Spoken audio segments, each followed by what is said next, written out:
Ok, entonces, dentro de de este grupo de plantas que les decía al cual pertenecen la mayoría de las hortalizas con las que vamos a trabajar en un momento o en algún momento, pues, que son el grupo de las angiospermas, también las podemos diferenciar en dos grupos principales, que son las dicotiledóneas y las monocotiledóneas. Esto hace referencia a las estructuras florales que tienen ambos grupos, ¿no? En el caso, por ejemplo, de las dicotiledóneas, las flores de este grupo de plantas contienen los órganos sexuales en la misma, los dos órganos sexuales en la misma estructura floral, ¿no? Es decir, tienen la estructura femenina y la masculina en la misma flor o en la planta hay flores femeninas y hay flores, ¿cómo se llama? Masculinas, ¿no? Entonces esa es como una de las distinciones que se pueden dar entre dicotiledóneas y monocotiledóneas. Bueno, más bien eso tiene que ver con otros términos que se le conoce como dioica o monoica, ¿no? Que es parecido a estos dos términos que les estoy mencionando. Y propiamente las dicotiledóneas son aquellas plantas que tienen, que ahorita que avancemos vamos a ver algunas estructuras de la semilla ya más en forma, y ahí es donde va a quedar un poco más claro esta cuestión de los cotiledones, ¿no? Que los cotiledones son como estas estructuras equivalentes a la yema de los huevos, ¿no? Es decir, son esas estructuras de las plantas que contienen los nutrientes necesarios para que la planta pueda desarrollarse en una primera etapa, ¿no? De su vida. Entonces, hay plantas que tienen dos cotiledones, ¿no? Que hace referencia a esto de las dicotiledóneas, y hay plantas que tienen un solo cotiledón, ¿no? Y eso es algo que está muy marcado en este grupo de plantas que son las angiospermas y son, digamos, los dos grupos principales. Ejemplos, por ejemplo, de monocotiledóneas, por ejemplo, está el maíz, el trigo, el arroz, la avena y generalmente las gramíneas, ¿no? Y de las dicotiledóneas, pues podemos encontrar a muchos otros grupos, ¿no? Ahí están las solanáceas, que son la familia donde se agrupan los tomates, los chiles, las papas. Entonces, estos son los dos grupos principales y es importante tenerlo en cuenta, ¿no? Para entender un poco más acerca de las semillas, que ahorita en el esquema que les voy a presentar más adelante, va a quedar un poquito más claro esta cuestión, ¿no? Digamos, esta es como, se clasifican, hay muchas clasificaciones de las plantas, pero esta es una que igual resume bastante bien estos grupos, ¿no? que existen, ¿vale? Entonces, no sé si hasta acá tengan una duda, comentarios. Es solo duda, a lo mejor fuera del tema, pero por ejemplo, dicen que los higos, Ujú. el fruto son flores o algo así que no, bueno, algo de los higos. ¿Ellos en dónde entran o cómo se clasifican? Los higos pertenecen al grupo de las angiospermas, es decir, plantas que sí forman frutos propiamente, ¿no? Entonces, lo que sucede en el caso de los higos, y ahorita también más adelante les voy a dar otro ejemplo, es que los frutos que forman se les llama infrutescencias, ¿no? Lo que sucede es que eso es otra estrategia que algunas plantas han desarrollado para formar frutos, ¿no? O sea, las flores propiamente del higo están contenidas en como una especie de cápsula, ¿no? Por así decirlo, que es el higo en cuestión. Entonces, a estos frutos se les conoce como infrutescencias. Otro ejemplo es las granadas, ¿no? Que también, si ustedes han visto una granada, pues, han visto cómo se forman, ¿no? Los granitos o las semillas más bien, que están envueltas con esta capa carnosa, ¿no? Jugosa. Entonces es más bien como, porque ya dentro también de la clasificación de los frutos hay diferentes tipos de frutos, ¿no? Por ejemplo, en los frijoles son vainas, ¿no? Por ejemplo. Entonces si quieren, después vemos esa parte, ¿no? De cómo los diferentes tipos de frutos, ¿no? Que está relacionado también a esta cuestión de las semillas, ¿no? Que creo lo vamos a ver un poquito más adelante. Entonces, en ese caso de los higos, siguen siendo angiospermas, es decir, plantas con flores y frutos, y pertenecen, creo que, al grupo de las dicotiledóneas, ¿no? ¿Sí? Más o menos. Sí, gracias. Ok, entonces, bueno, vamos a avanzar. Ay, perdón. Entonces, bueno, como ustedes tal vez sepan, pues existen diferentes formas, bueno, existe más bien un proceso muy importante que es el proceso de la polinización, que es el proceso por el cual se va a generar una semilla, ¿no?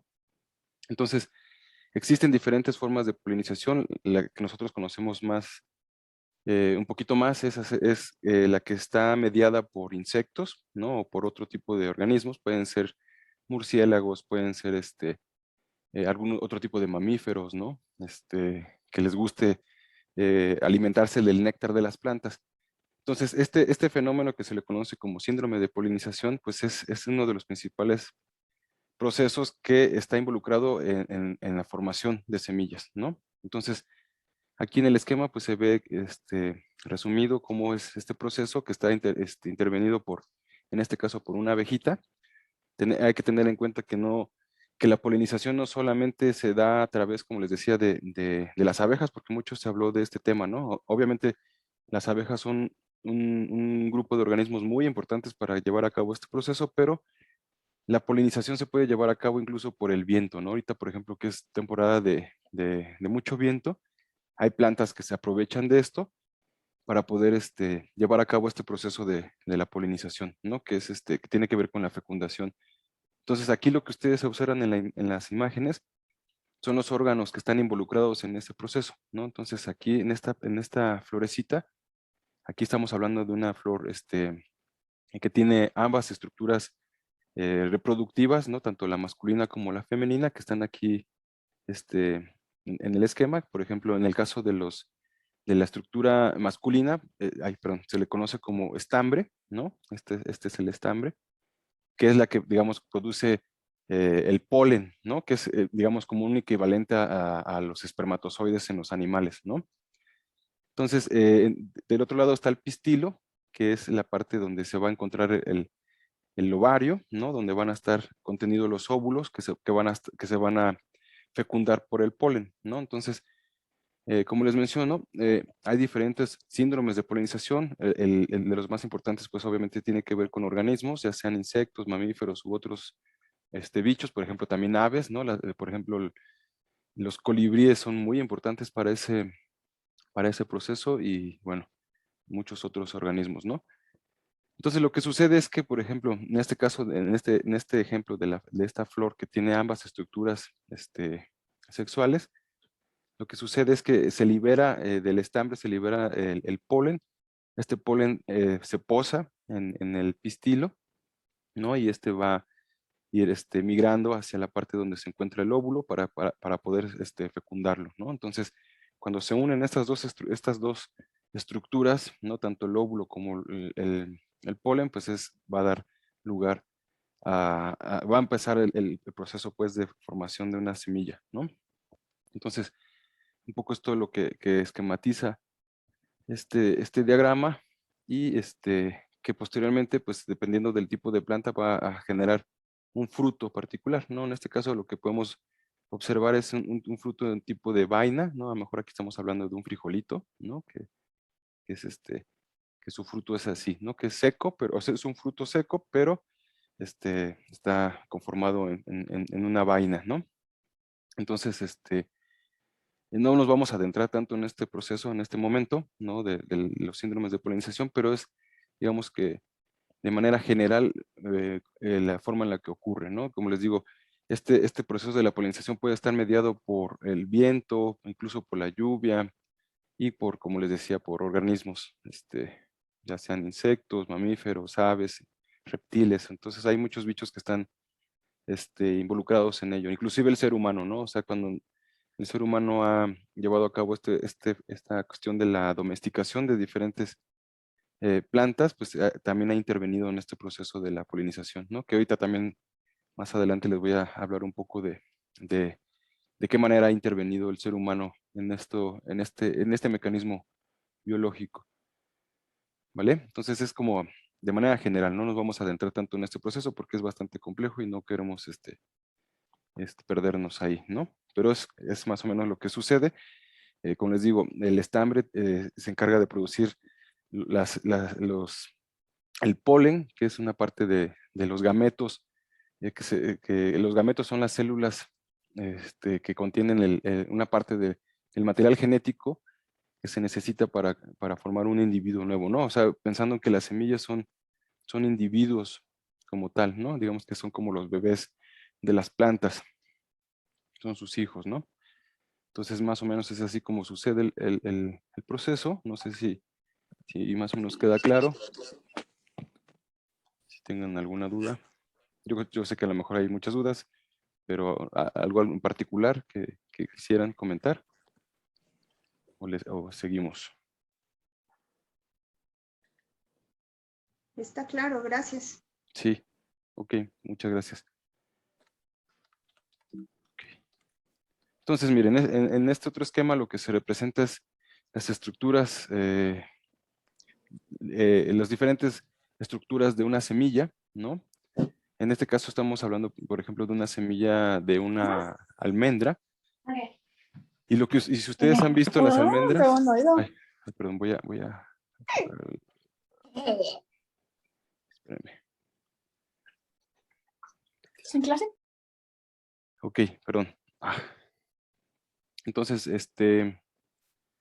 ay, se mueve a cada rato.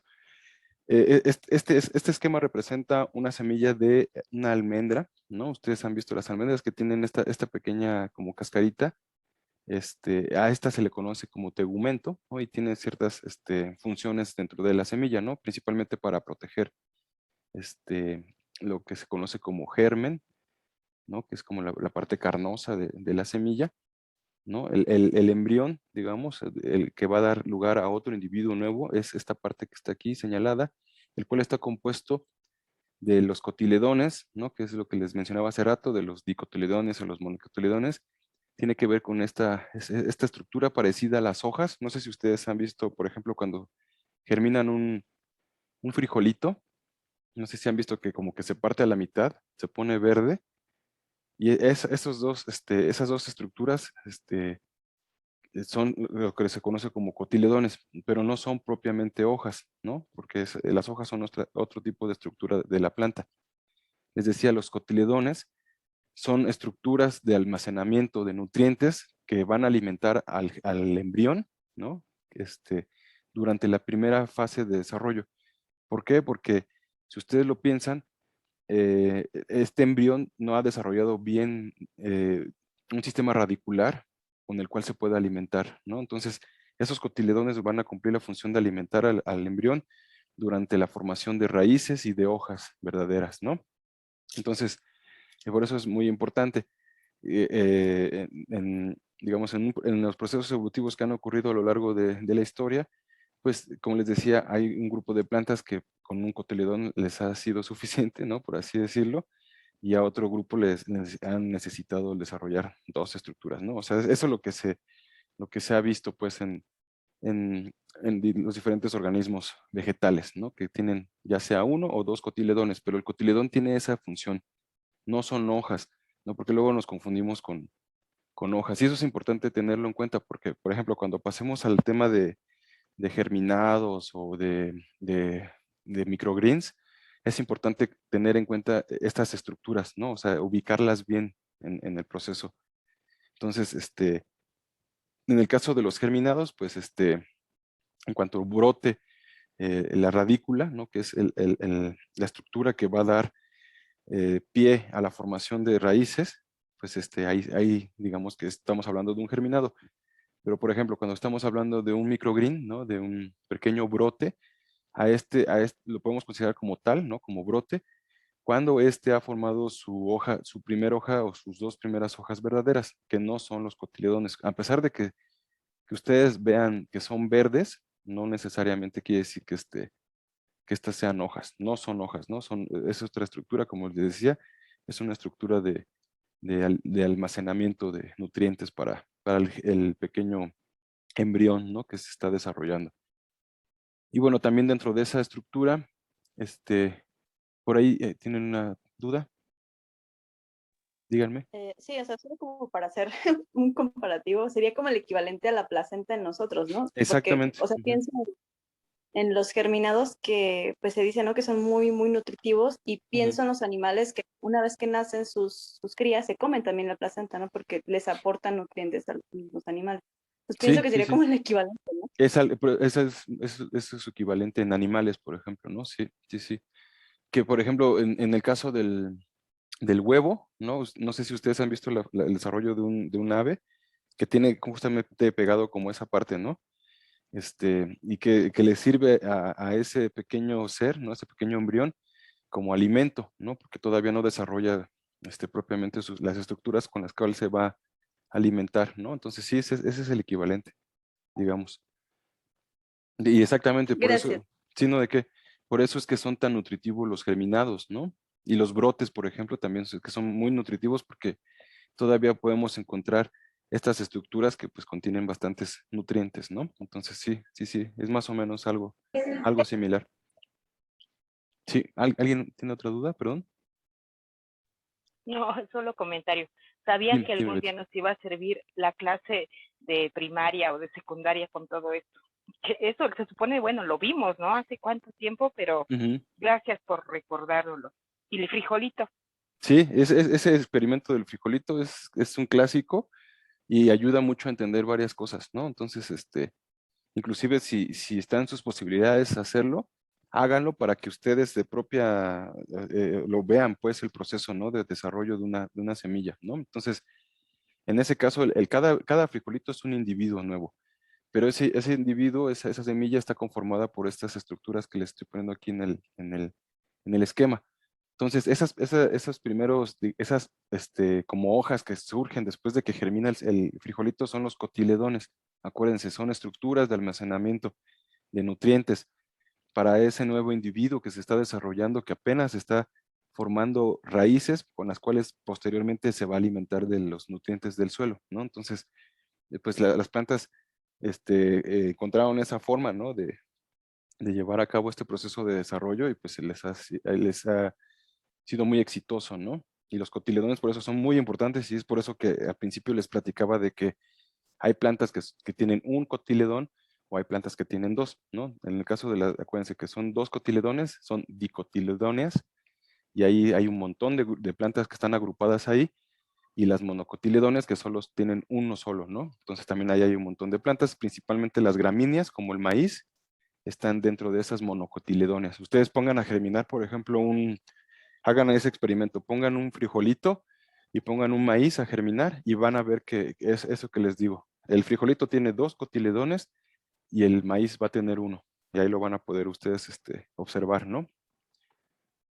¿Vale?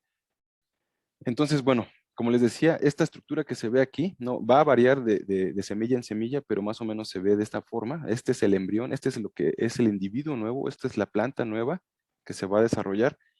Y bueno, como les decía, también está compuesta por la radícula, que es la que va a formar, ¿cómo se llama? Las raíces. Y también otra estructura muy importante dentro del embrión es el hipocótilo, que es el que va a dar lugar a los tallos, ¿no? A los tallos y a las ramificaciones que van a surgir, ¿no? Al tallo principalmente, ¿no? O sea, al tallo principal de la planta. Entonces, perdón. De los cotiledones de hipocótilo, pues van a surgir posteriormente, ya que está en una fase de desarrollo más avanzada, la planta, van a surgir las hojas, ¿no? Las hojas verdaderas, las que cumplen la función de hacer fotosíntesis, porque los cotiledones, a pesar de que están verdes, en muchas de las ocasiones, de muchas plantas, no cumplen esa función de fotosintetizar, ¿no? Porque eso solamente lo hacen las hojas de la planta, ¿no? Y bueno, los tallos también, por ejemplo, ¿no? ¿Mande? ¿Alguna duda por ahí? ¿Comentario? Sí, más o menos queda claro esta parte. Digo, esto va a tener un poco más de sentido cuando hagamos esa práctica de las germinados y los brotes, ¿no? Ahí va a quedar un poco más claro, pero va por acá, ¿no? Es importante por eso tener un poco en cuenta estas estructuras, ¿no? Y están simplificadas, ¿no? Porque dependiendo de la semilla que estemos platicando, pues va a tener una u otra estructura, ¿no? O diferencias, pero generalmente vamos a encontrar todas estas partes dentro de una semilla, ¿no? El tegumento, y la parte que va a recubrir ¿cómo se llama? El embrión, ¿no?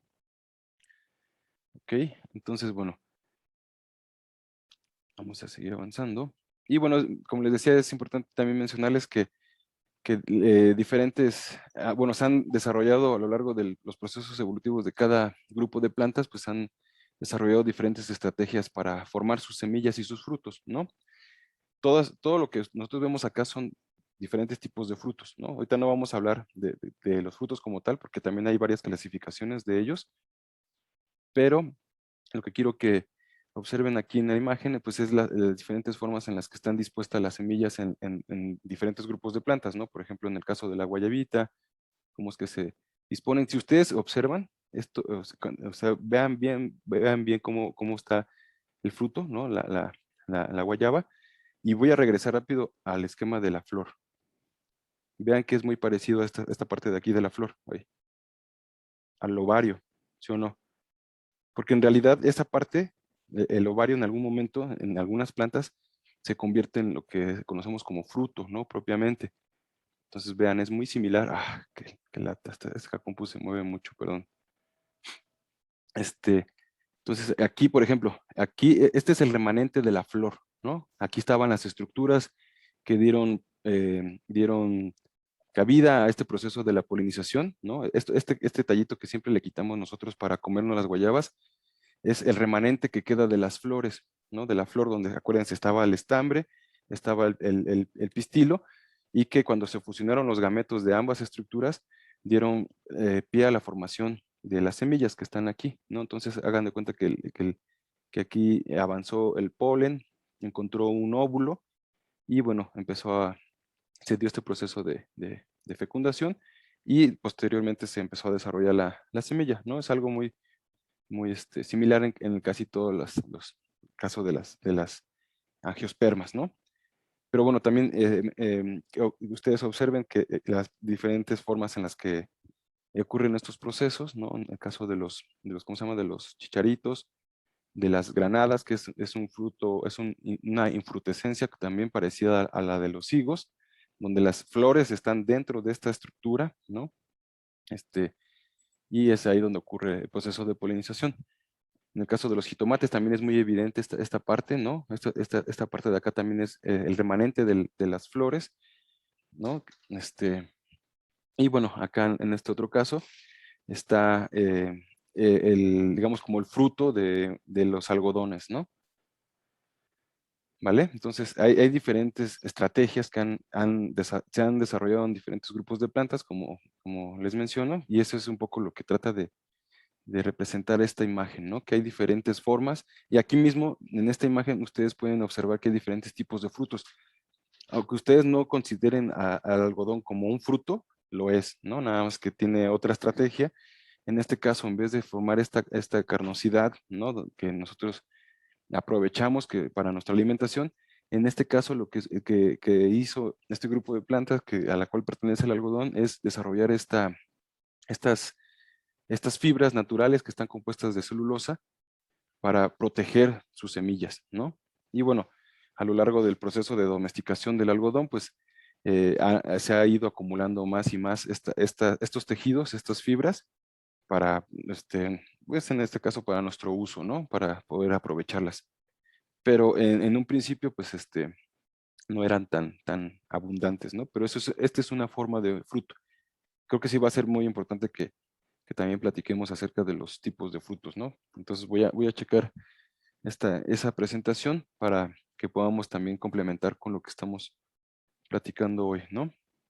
Entonces, bueno, esto es para ejemplificar los diferentes tipos de frutos y las diferentes formas en las que están dispuestas las semillas en estos, ¿no?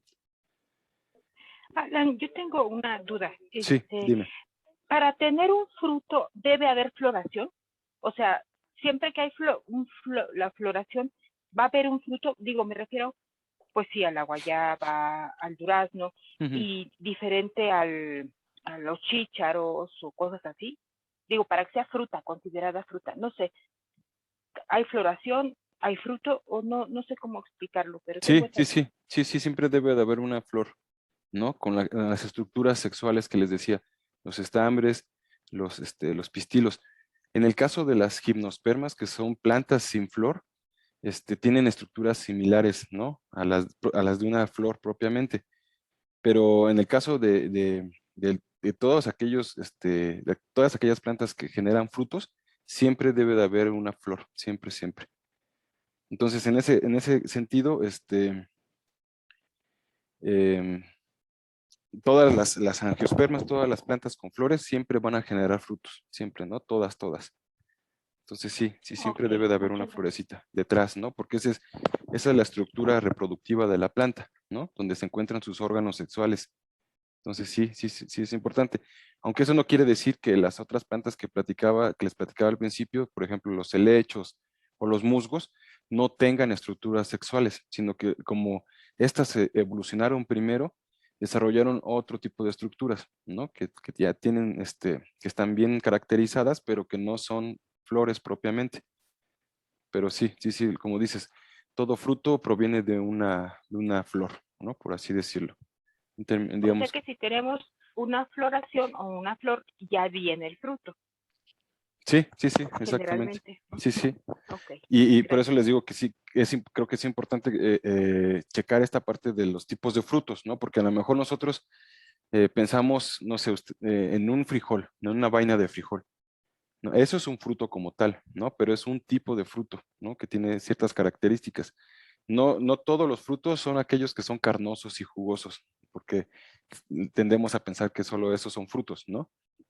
Pero no siempre es así. Por ejemplo, eh, una nuez también podríamos considerarlo como un fruto. De hecho, es un fruto seco, ¿no? Entonces, por eso creo que es importante que también veamos esta parte de la clasificación de los frutos para que quede claro. Pero sí, siempre después de la floración viene el fruto, ya sea un fruto seco, un fruto carnoso u otro tipo, ¿no? Sí, más o menos. Sí, muchas gracias. Ok. Bueno, entonces, un poco pasando a otro tema, pero que tiene que ver con el tema de las semillas, pues es importante tener en cuenta que eh, quienes han favorecido este proceso de desarrollo de las diferentes semillas, ¿no? Pensando ya en términos de la domesticación y de aquellas plantas que el ser humano ha aprovechado para su alimentación. Lo que aquí en este esquema lo que representa es que los campesinos, ¿no? La labor que llevan a cabo los campesinos son los principales, este, digamos, los principales elaboradores de semillas, por así decirlo, ¿no? Entonces, aquí lo que representa este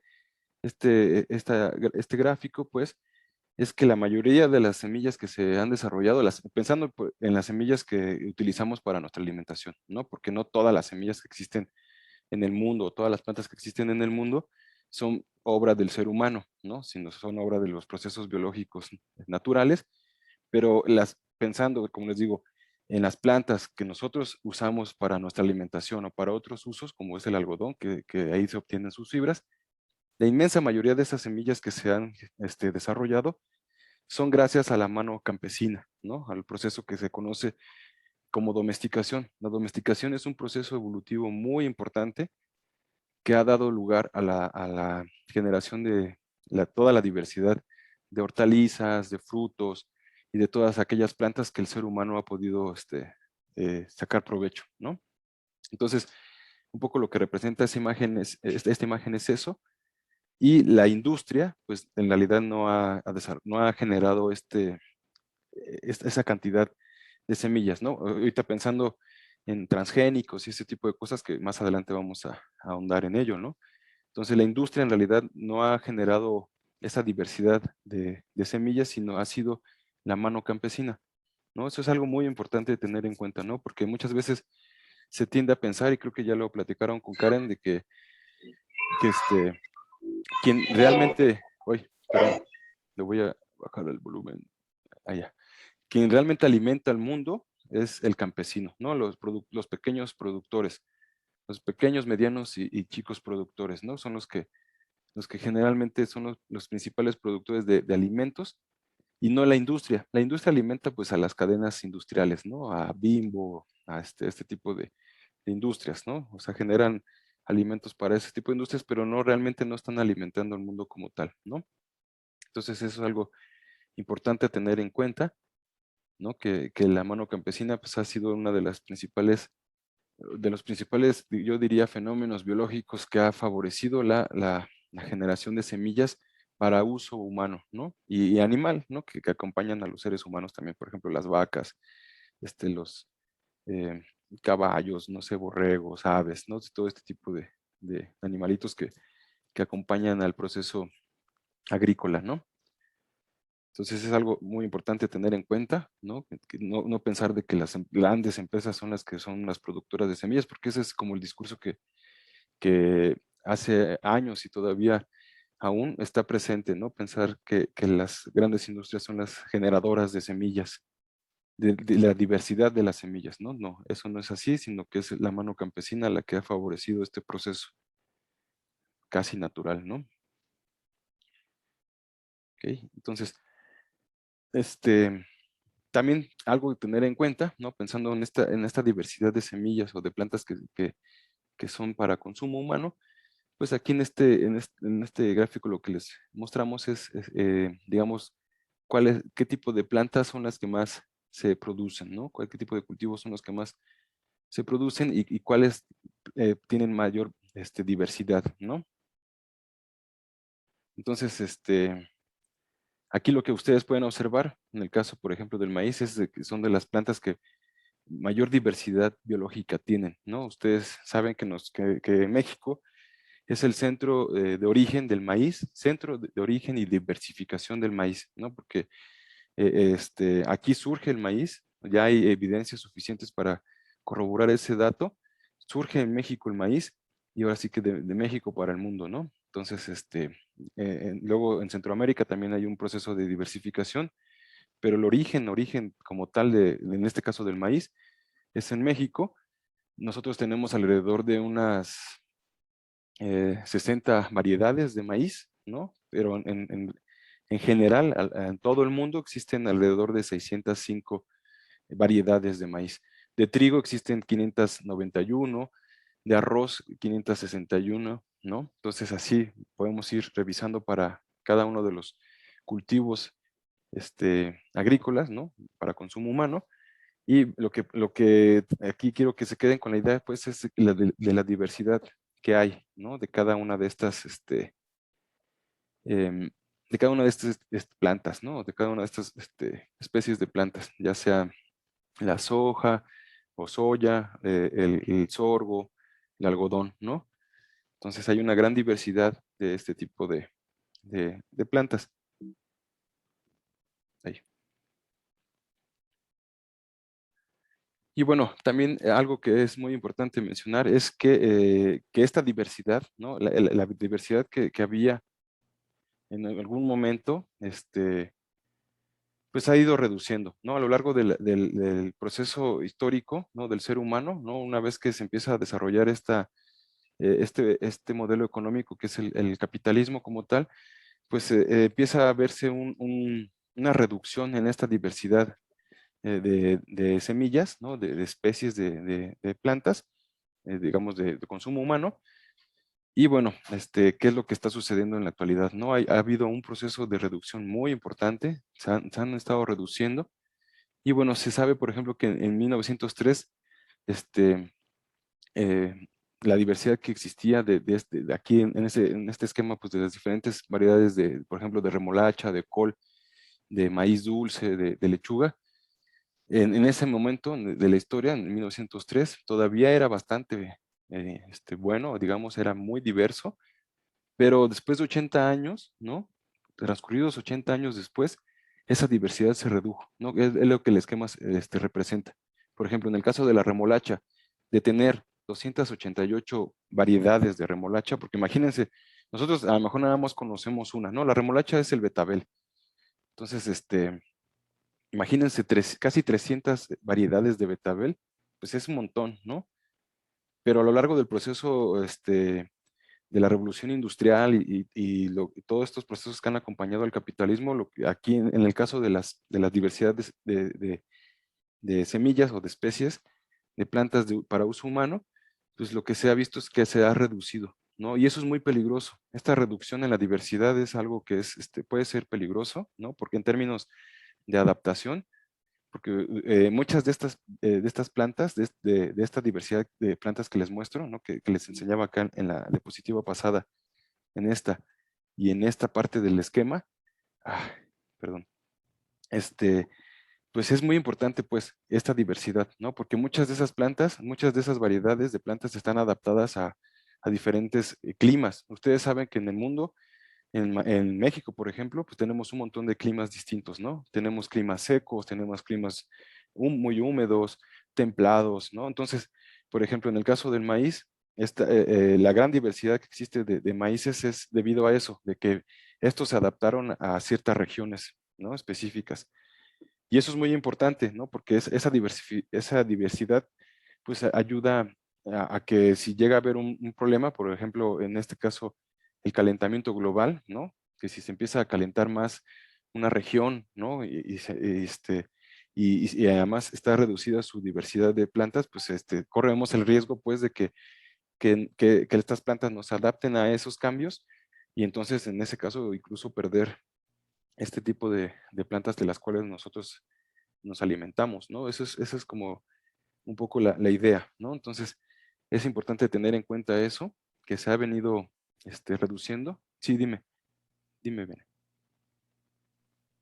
También para la cuestión de control de plagas, ¿no? Porque pues teniendo, me acuerdo que veíamos con la maestra Karen la vez pasada, bueno, en un curso anterior, Ujú, pues justo eso, ¿no?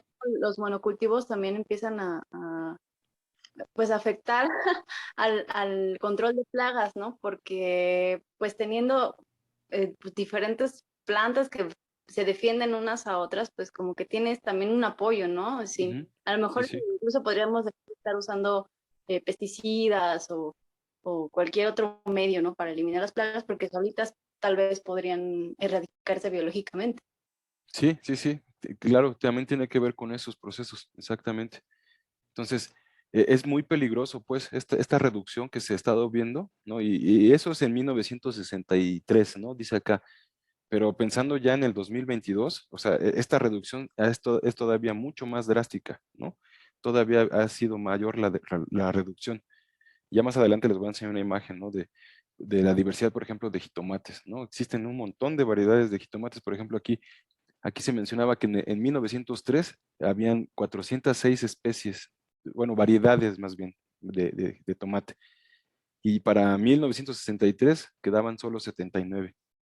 Y exactamente, tiene que ver con estos procesos de la agroindustria, ¿no? Que los monocultivos, que principalmente esta, ¿no?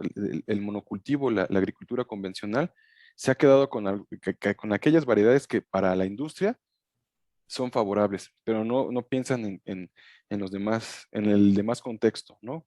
Entonces, pues sí, es muy preocupante, muy preocupante, porque eso reduce nuestra capacidad de adaptación y de supervivencia incluso, ¿no? Porque si nosotros tenemos menos diversidad en cuanto a este tipo de plantas de las cuales nosotros nos alimentamos, corremos un alto riesgo, ¿no? De que no podamos adaptarnos a los cambios que se vienen, ¿no? Porque esta onda del cambio climático, o sea, nos guste, lo creamos o no, eso es algo que está sucediendo. Y entonces, si nosotros estamos generando estos procesos de reducción de la diversidad, y no solamente de alimentos, ¿no? Porque también se está reduciendo la diversidad en todos los aspectos, en todos los contextos ecológicos, ¿no? A nivel, más natural, pues también se está viendo una reducción, ¿no? Por ejemplo, la otra vez estaba escuchando una charla de un investigador, no sé si ustedes lo conozcan, de Antonio Lascano, que es que ¿cómo se llama? Su fuerte es el origen de la vida, pero estaba platicando acerca de la diversidad en las selvas en Veracruz. Entonces estaba diciendo que hay una reducción fuertísima, ¿no? De la diversidad biológica en esas zonas, y pues esto va a repercutir digamos, en la estabilidad de las sociedades humanas, ¿no? Porque nosotros dependemos de la naturaleza para todo. Todo sale de la naturaleza, ¿no? Incluso esta computadora, el celular que ustedes tienen, o el aparato que ustedes tienen, todo proviene de la naturaleza. Es naturaleza modificada, por así decirlo, ¿no? Artificializada, por así mencionarlo. Pero entonces, si nosotros reducimos esa diversidad, pues nos ponemos en riesgo nosotros mismos, ¿no? O sea, nos ponemos en jaque.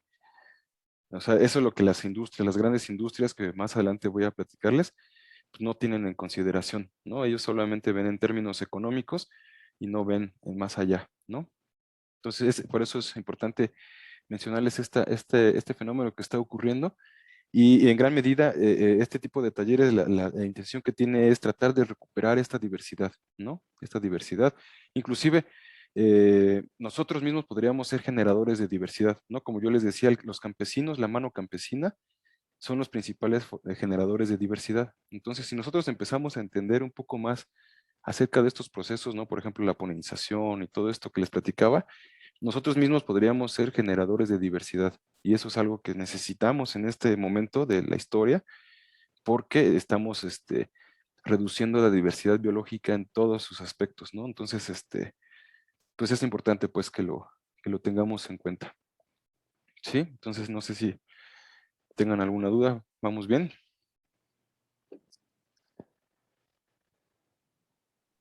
Sí, gracias. Sí, todo muy bien. Muchas gracias. No, ¿de qué?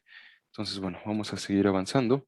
Aquí lo mismo, ¿no? Aquí, por ejemplo, ya como datos ya más en concreto, en cuanto a los periodos históricos, ¿no? En 1500, de 1500 a, 1500 a 1850, aquí lo que se menciona pues en esta tabla es la pérdida de especies, ¿no? A lo largo de la historia. Entonces, por ejemplo, en esta etapa de 1500 a 1850, se perdía una especie cada 10 años, ¿no? Digamos que la tasa de pérdida no era tan intensa como la que se vive actualmente. Ustedes vean ahora en la actualidad, por ejemplo, aquí un poco hay que actualizar los datos, pero la tasa está incrementándose. O sea, por ejemplo, en 1990, de 1990 al 2002, 10 especies cada hora, ¿no? O sea, el ritmo de pérdida es brutal.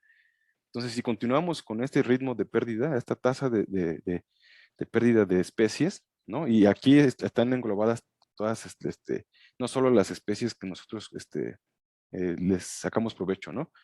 Sino todas en general. Es una tasa de pérdida muy, muy, muy elevada, que si seguimos a ese ritmo, pues entonces lo único que vamos a favorecer es que vamos a generar un mundo en el cual no haya cabida para seres complejos como los seres humanos, ¿no? Sino que solamente las bacterias van a poder existir. Las bacterias han existido desde que se formó la vida, casi, casi, ¿no? Desde que se formó el planeta, y ellas han adaptado muy bien a esto, pero nosotros no nos vamos a poder adaptar a esos cambios tan drásticos, ¿no? Nosotros dependemos de la diversidad que existe en el mundo, y entonces si seguimos a estos ritmos tan acelerados de pérdida, pues entonces ponemos en riesgo nuestra existencia, ¿no? Y la de las generaciones. A lo mejor ustedes pensarán, no, pues pero yo ya voy de salida o lo que sea, pero no hay que pensarlo así, porque pues la gente que viene detrás de nosotros, pues les dejamos un mundo muy, muy feo, ¿no? Yo, por ejemplo, pienso en mi hijo que me da tristeza de que le estamos dejando a estas generaciones un mundo muy degradado, ¿no? Incluso, no sé si han escuchado por ahí en las noticias de que ya hay un tipo de turismo en el que te invitan a conocer lugares que en un futuro no muy lejano ya no van a existir, ¿no? Los glaciares, ¿no? O otro tipo de ecosistemas que dada esta pérdida de diversidad biológica, pues en algún momento van a dejar de existir, ¿no? Entonces, el capitalismo es horrible porque se aprovecha de todo, ¿no? Hasta de estas situaciones para obtener dinero. Entonces, es muy preocupante, pues, ¿no? Entonces, vean las tasas, los ritmos tan acelerados en los que estamos de pérdida de biodiversidad, ¿no? Bueno, aquí estos datos son respecto a la agrobiodiversidad, que son esto que veíamos acá, ¿no? Estos números de aquí o de acá. Estas tasas pues, corresponden a la pérdida de esas variedades, ¿vale? Ahora bien, también a lo largo de estos procesos, lo que se ha generado en muchas ocasiones, aquí les ponemos el ejemplo de los plátanos, es de que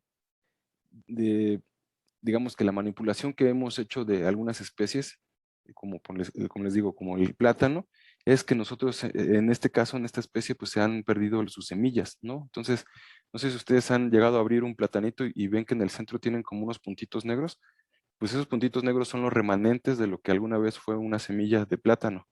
¿no? Que ya son inviables muchas de las veces, ¿no? La inmensa mayoría de las variedades de plátano se reproducen a través de lo que se conoce como reproducción vegetativa. Ya no se reproducen, casi ninguna variedad se reproduce a través de las semillas, que digamos, en esta variedad de platanito que es más silvestre, todavía se ven sus semillas, ¿no? Y bueno, esto, o sea, tiene muchas razones de por qué ha sido así, ¿no? En el caso del plátano, pues ustedes seguramente no quisieran comerse un plátano que esté lleno de semillas, que a lo mejor quién sabe a qué sepa, ¿no? Entonces, en el proceso de selección se fue eligiendo aquellas variedades que, que no tuvieran tantas semillas, ¿no? En el caso del plátano, ¿no? En este ejemplo.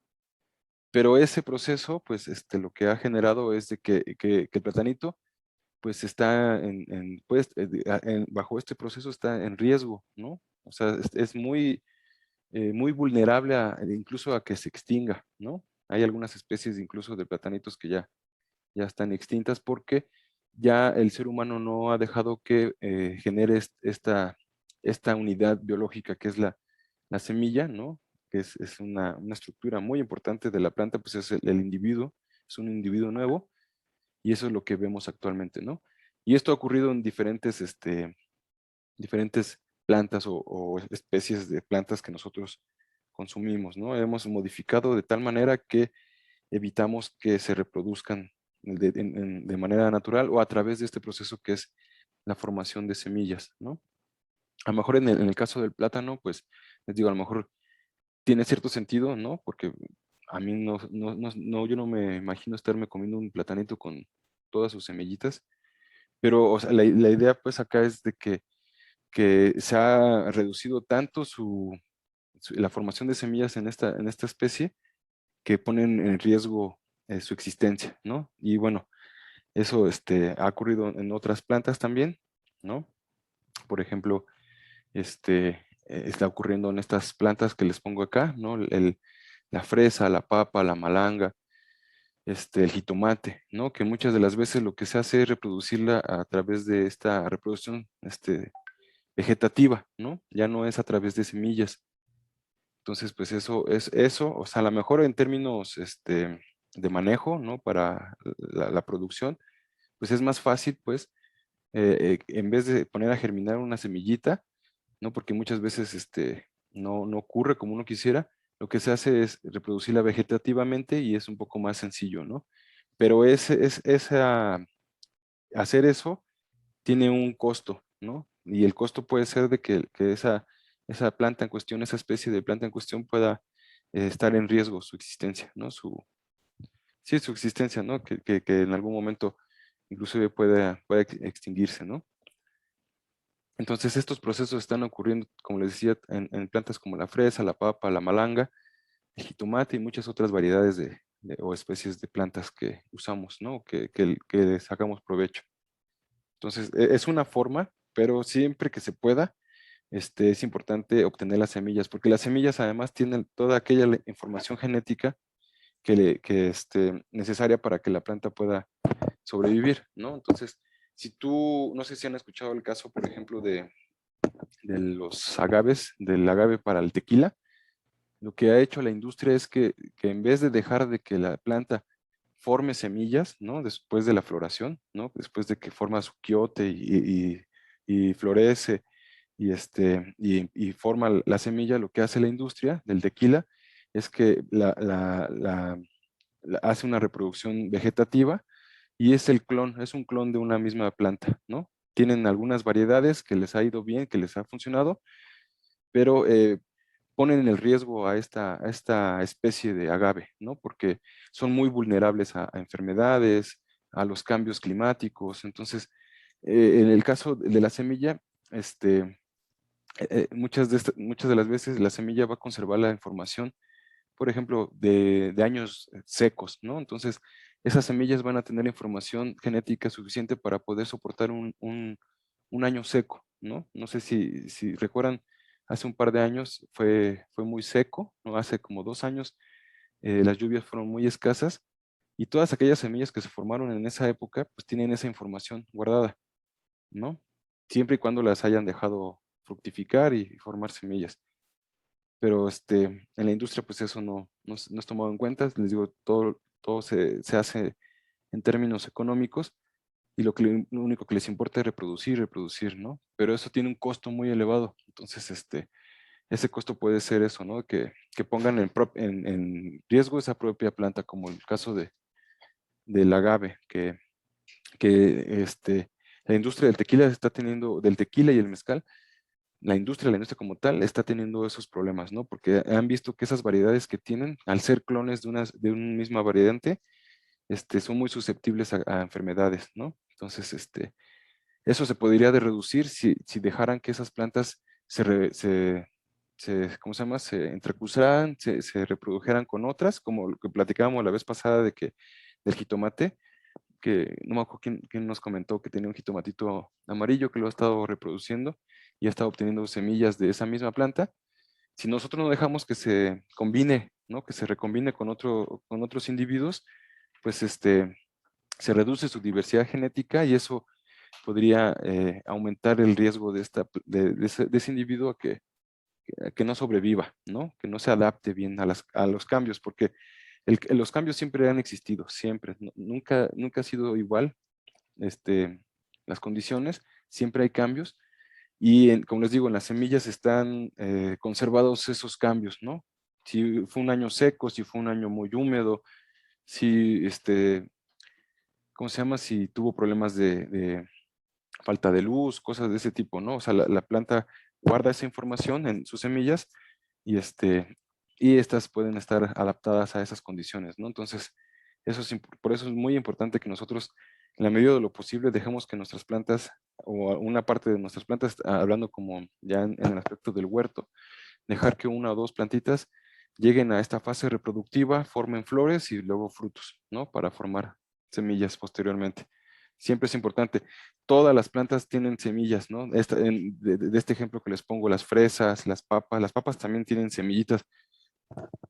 No sé si, por ejemplo, ustedes han visto el fruto de la papa, porque la papa no es propiamente el fruto, ¿no? Es una estructura, este, es Sí, un que es tallo modificado. como ¿Mande? un tomate, ¿no? O sea, Ujú. como bolitas y como tomatitos, Sí, como medio morados.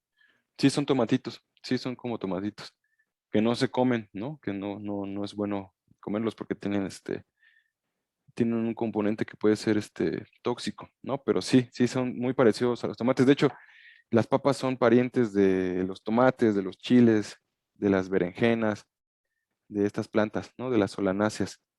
Y sus frutos son muy parecidos entre ellas. Y sí, la papita tiene estos tomatitos. Y si ustedes llegan a reproducir papas, es importante que las dejen, que formen semillas en algún momento, ¿no? Es una buena práctica. Igual, obviamente, el jitomate, las fresas, la malanga, que es una planta que se produce mucho en la zona de Veracruz, ¿no? Que es como una especie de tubérculo, que es muy rico, sabe muy parecido a la papa y es muy, muy sabroso, ¿no? Seguramente ustedes han visto estas plantas aquí en las ciudades, son muy abundantes también, pero y también son comestibles, ¿no? ¿Vale? Sí,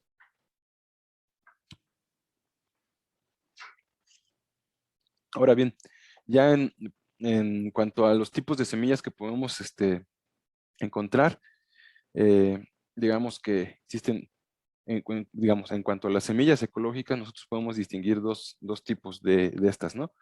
Las que son agroecológicas y las que son orgánicas. Las semillas agroecológicas pues tienen el distintivo de que son semillas que provienen de sistemas productivos que están diversificados, que se manejan con otros procesos, ¿no? Tratando de imitar más a lo que sucede en un ecosistema natural. Y bueno, sí, se diferencian, son diferentes de las semillas orgánicas, ya que muchas de las veces las semillas orgánicas solamente son aquellas que provienen de sistemas productivos en los cuales no se utilizan agroquímicos, ¿no? Pero que la lógica de producción de estas plantas bajo un contexto orgánico no propiamente es el agroecológico. Es decir, muchas de las veces lo que hacen los productores alimentos orgánicos es de que siguen el mismo esquema de la agricultura convencional, es decir, son monocultivos, no hay una diversificación, no hay una rotación de cultivos, ¿no? Todo este tipo de cosas. Y lo único que hacen es sustituir los componentes de síntesis química, ¿no? Los agroquímicos, por componentes orgánicos, ¿no? Compostas y lombricompostas, que está padre, ¿no? Que está bueno, que es un primer paso, pero pero siguen siendo las mismas lógicas de producción convencional, ¿no? Les digo, el monocultivo, ¿cómo se llama? La intensificación de los campos, ¿no? Entonces, en ese sentido, pues, nosotros podríamos considerar que las semillas agroecológicas son todavía mejores que las orgánicas, ¿no? A pesar de este, que ambas son semillas que no tienen pesticidas y fertilizantes sintéticos, ¿no? Ese es un distintivo de ambos tipos de semillas ecológicas, tanto agroecológicas como orgánicas. Sin embargo, como les digo, para nosotros, nosotros consideramos que las semillas que provienen de un sistema agroecológico, es decir, un sistema diversificado, con un manejo distinto, más parecido a los ecosistemas naturales, pues son mucho mejores, ¿no? Porque tienen una información genética mucho más amplia, ¿no? Por así decirlo. Pensando que a mí siempre me gusta ver a las semillas como haciendo una analogía, ¿no? Media burda, como una especie de USB, ¿no? Con una memoria de información y es algo así, ¿no? Entonces, si tú tienes una semilla que tiene una mayor capacidad de almacenamiento de información, pues es mucho mejor. ¿Y dónde puedes obtener una semilla con esa capacidad de almacenamiento mayor? Pues en los sistemas agroecológicos, ¿no? Porque están sujetas a más interacciones biológicas. Entonces eso hace que tengan más información. Entonces, en ese sentido, pues por eso nosotros consideramos que las semillas agroecológicas son un poquito mejor en ese caso, ¿no? Para poder tener. Y como les decía, ustedes pueden ser también generadores de estos tipos de semillas agroecológicas, ¿no? Y orgánicas también, ¿no? En el sentido de que no usar pesticidas ni fertilizantes sintéticos, ¿vale? También vamos a tener las semillas tratadas, ¿no? Estas pueden provenir de sistemas agroecológicos o orgánicos y digamos que la distinción que tienen estas semillas tratadas es simplemente el hecho de que se les va a poner un componente químico, ¿no? Van a tener van a estar cubiertas por una capa de, por ejemplo, de fungicidas o algún compuesto químico que va a evitar que se descompongan o que sean atacadas por hongos, bacterias, incluso por algún bicho, ¿no? Ya sean insectos u otro tipo de organismos. Y bueno, es importante tener en cuenta que las semillas tratadas, porque muchas veces de las semillas que nosotros compramos en las tiendas, ¿no? Por ejemplo, las que se compran en el Walmart, o en estas tiendas que vienen en paquetitos, son semillas que están tratadas. No sé si a ustedes les ha tocado ver, por ejemplo, semillas que tienen estos colores, ¿no? Ese no es su color natural. Por ejemplo, estas son semillas de girasol que han sido tratadas químicamente para que no se descompongan, ¿no? Entonces, pues eso no es tan conveniente, ¿no?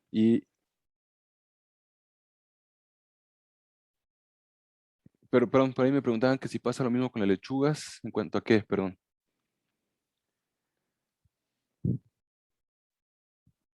En cuanto a que no las dejan llegar a flor y las reproducen solo por clonación, básicamente.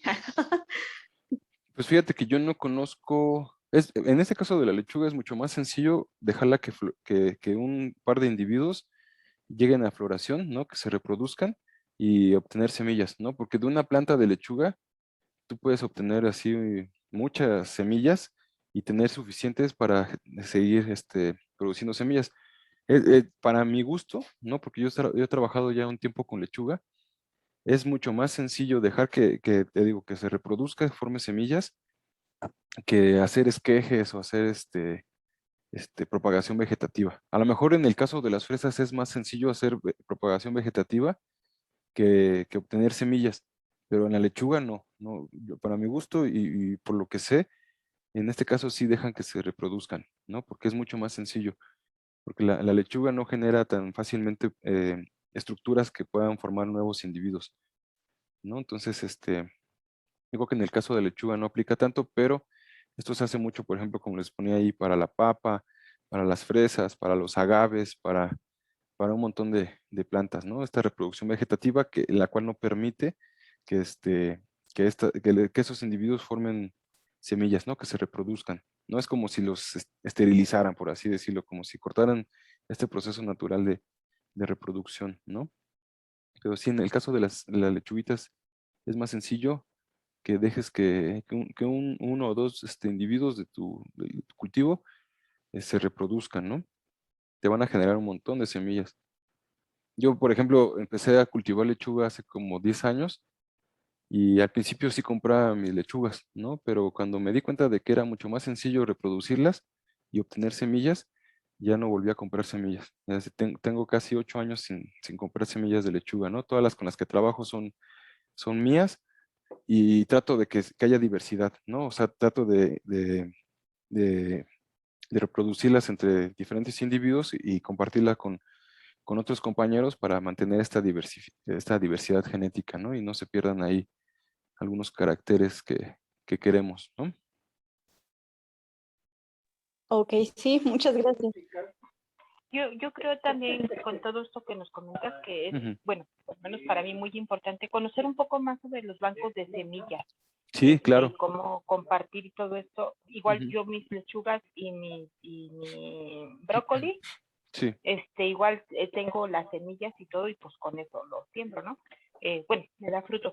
Pero Ujú. sí conocer un poco más porque yo no, pues yo trabajo solo mis semillas, yo no o sea, no hago esto que tú mencionas, ¿no? Ujú. Entonces pues cada vez me da fruto más débil.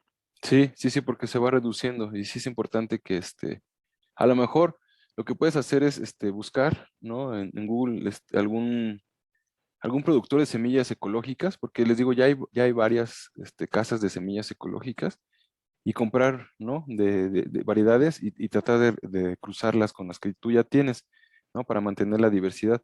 Y también buscar gente que se dedica a la producción de semillas.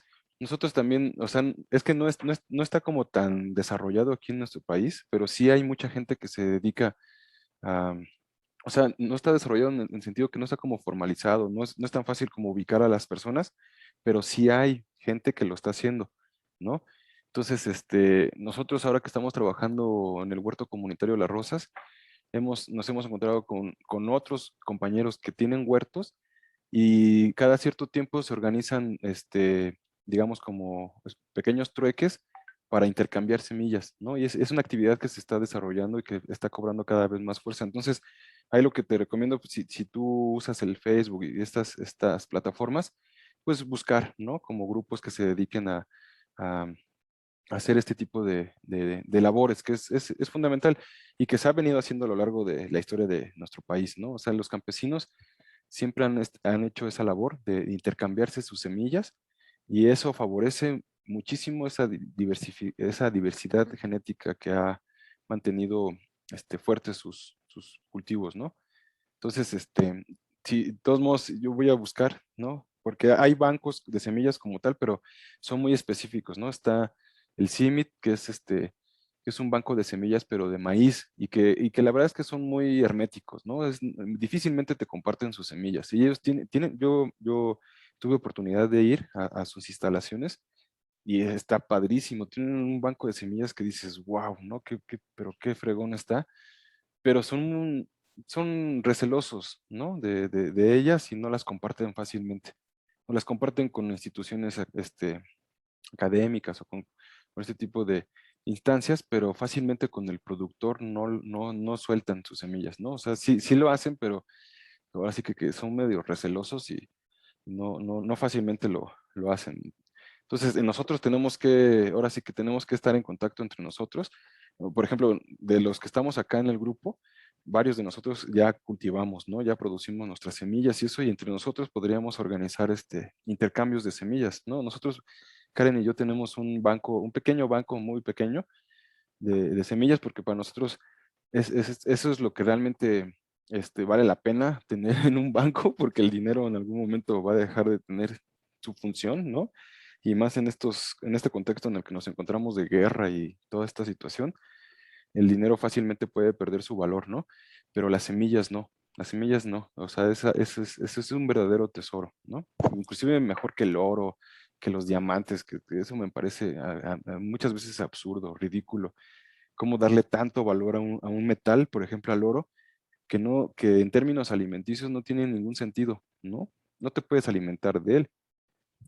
O sea, tiene muchos usos, eso sí, no lo niego, pero en términos alimenticios no tiene ningún valor, ¿no? Entonces, pues eso, ¿no? Hay que revalorar realmente las cosas que son más importantes. Por ejemplo, el agua, en este caso que estamos hablando ahorita de las semillas, pues tienen un valor importantísimo, porque pensando en esto que les decía de que las semillas son, son reservorios de información, pues imagínense toda la información que está guardada en variedades criollas de maíz, todo el trabajo del campesino, todas esas condiciones en las que estuvo expuestas, ¿no? O sea, son verdaderas, ¿cómo les dicen? Se me fue el término.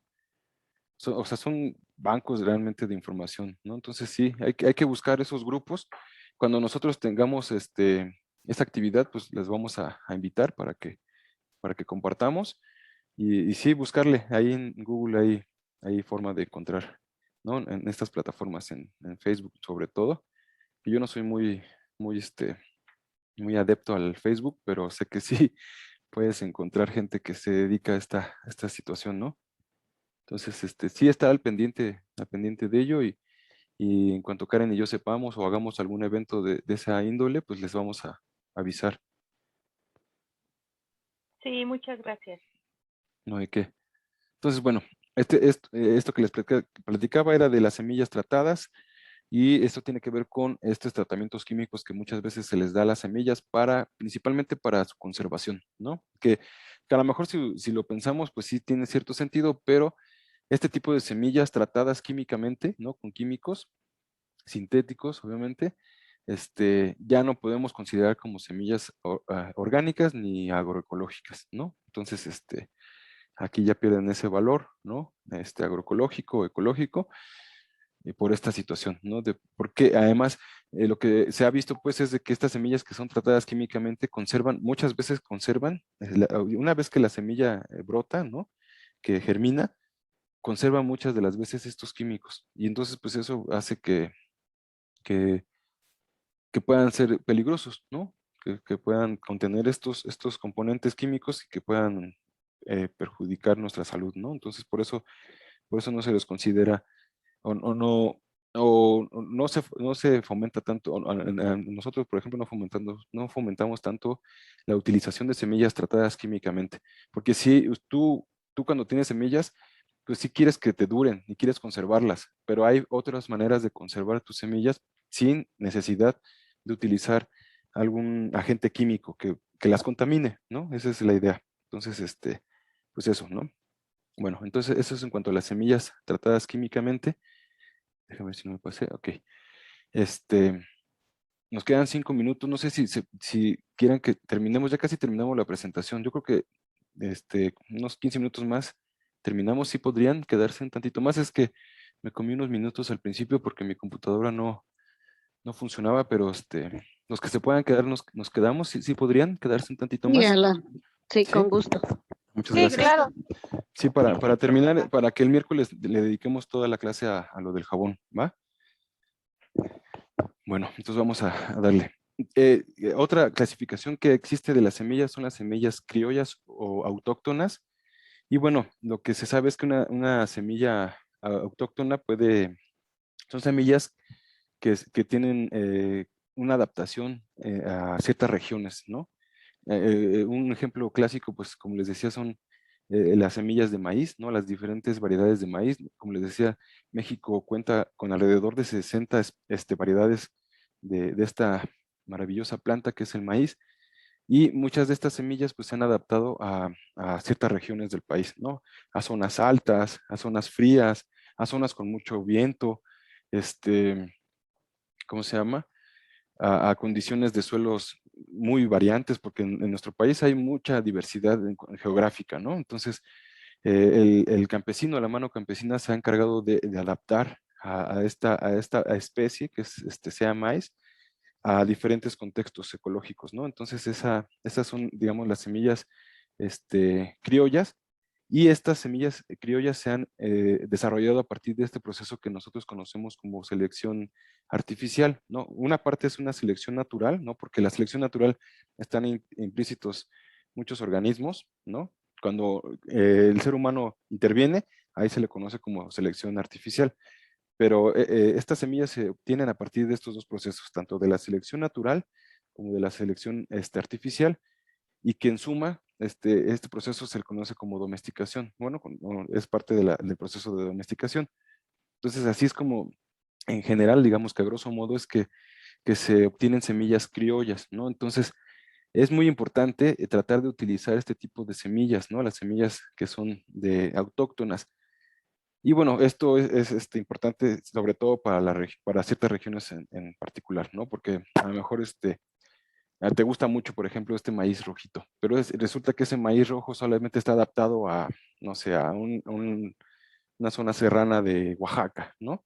Tú te lo quieres traer acá al distrito y pues no, obviamente no va a tener la misma, no va a tener los mismos rendimiento, no vamos a poderla reproducir tan fácilmente porque está adaptada a estas regiones particulares, ¿no? O sea, son adaptaciones, se les dice adaptaciones sitio específicas, ¿no? A ciertas regiones, pero eso es importante, pues, porque eso va a ayudar a tener eh, variedades que puedan adaptarse bien a ciertas condiciones, ¿no? Y como les digo ahora con lo que viene del cambio climático, que va a empezar va a haber un reajuste ambiental, pues hay que tener en cuenta que la diversidad que podamos tener de las diferentes especies de plantas para uso humano, pues tengan esta diversificación, ¿no? Bueno, esta diversidad para poder hacer frente a estos cambios que se vienen.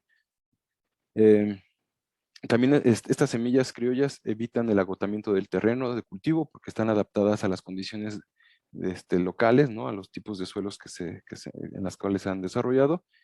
Y bueno, se pueden obtener nuevas semillas para la siguiente siembra, que eso es algo muy importante. La inmensa mayoría de estas semillas criollas, ¿no? Ya sea de maíz o de otro tipo de hortaliza, por ejemplo, de jitomates, de papas, de calabaza, de chiles, ¿no? Todas esas plantas que son criollas o que son autóctonas, tienen esta característica, ¿no? De que son plantas que puedes obtener semillas de ellas, ¿no? Porque hay otros tipos de semillas que te vamos a ver que ya no tienen esta cualidad, ¿no? De que puedas tú reproducirlas y tener semillas viables para poder seguir trabajando con ellas, ¿no? En el caso de las autóctonas, esa es una característica fundamental de que tú puedes tener generación tras generación semillas viables, ¿no? Y con las características. Obviamente que en este proceso, como les decía, hay intercambio de semillas con diferentes productores, de la misma, por ejemplo, de este mismo maicito rojo, en esa misma región, ¿no?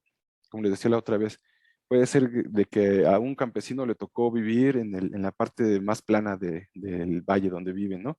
Y al otro campesino le tocó vivir en la zona serrana. Entonces, si entre esos dos individuos se intercambian semillas, ese intercambio de semillas, ese flujo genético, ¿no? Va a favorecer de que se mantenga esa variedad en particular y que mantenga ciertos rasgos que ayuden a que se establezca de manera adecuada, ¿no? ¿Qué es lo que sucede de manera cotidiana, ¿no? Todavía en nuestro país, afortunadamente.